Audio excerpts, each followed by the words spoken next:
নমস্কার বন্ধুরা, নিবার রান্নাঘরে সবাইকে স্বাগত। আজকে আমি একটা নতুন রেসিপি নিয়ে এসেছি, পুঁই শাক দিয়ে মাছের মাথা দিয়ে ছ্যাঁচড়া। আমি প্রথমে মাছগুলো ধুয়ে পরিষ্কার করে নুন হলুদ মাখিয়ে নেব।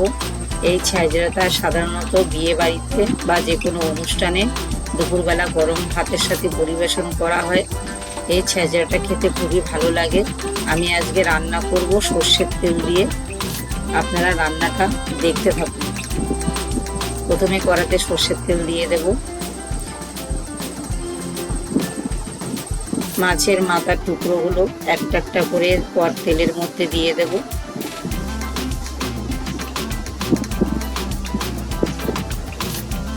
ভালো করে ভেজে নেব উল্টে পাল্টে।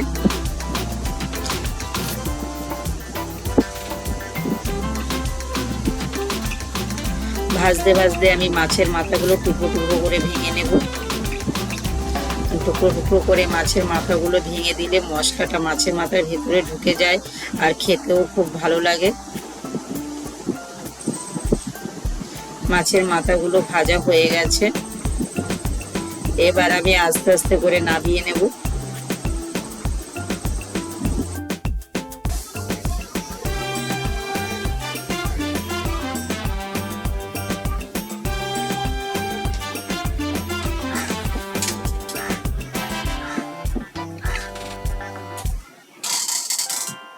কড়াতে অল্প পরিমাণে তেল দিয়ে দিলাম।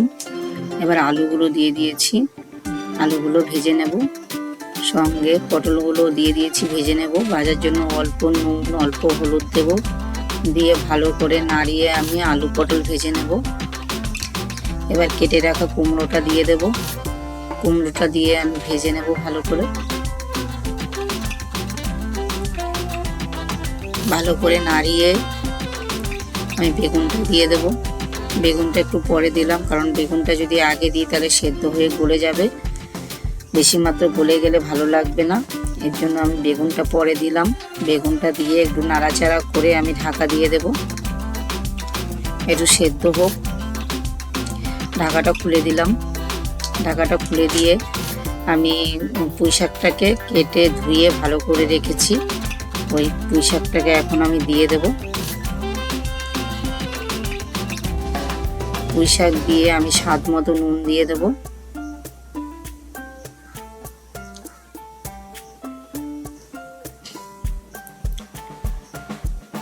নুন দিয়ে আমি একটু ভালো করে সবজিটা নাড়িয়ে দেব।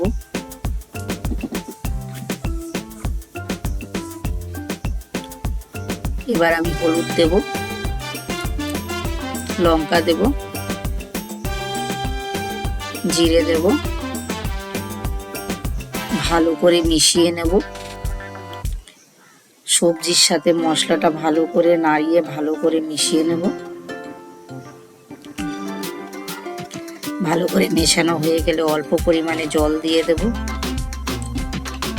জল দিয়ে একটু নাড়িয়ে দেব, নাড়িয়ে ঢাকা দিয়ে দেব।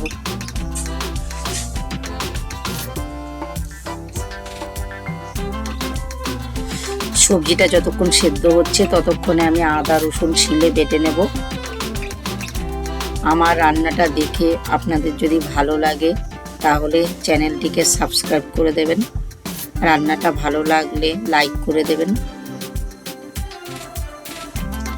আদা রসুনটা ভালো করে বেটে নেব মিহি করে।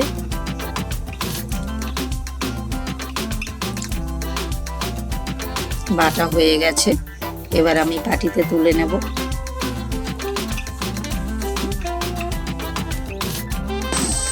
সবজিটা সেদ্ধ হয়ে গেছে, আমি নামিয়ে নিচ্ছি।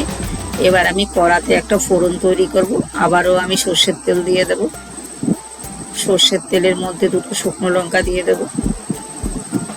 শুকনো লঙ্কাটা একটু কালো হয়ে গেলে আমি দুটো তেজপাতা দিয়ে দেব। 5 ফোড়ন দিয়ে দেব। কেটে রাখা কুচানো পেঁয়াজ দিয়ে দেব। পেঁয়াজটা একটু নাড়িয়ে দেব। পেঁয়াজটা নাড়িয়ে যখন লাল লাল হয়ে যাবে আদা রসুন বাটাটা দিয়ে দেব। আদা রসুন বাটা দিয়ে আমি ভালো করে নাড়িয়ে দেব। আদা রসুনের গন্ধটা যখন চলে যাবে তখন আমি সবজিটা ঢেলে দেব।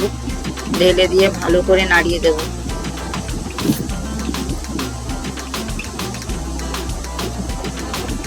ভালো করে নাড়াবো, নাড়িয়ে স্বাদ মতো মিষ্টি দিয়ে দেব। মিষ্টি দিয়ে ভালো করে নাড়িয়ে দেব, নাড়িয়ে মিশিয়ে দেব। মাছের মাথাগুলো দিয়ে দেব।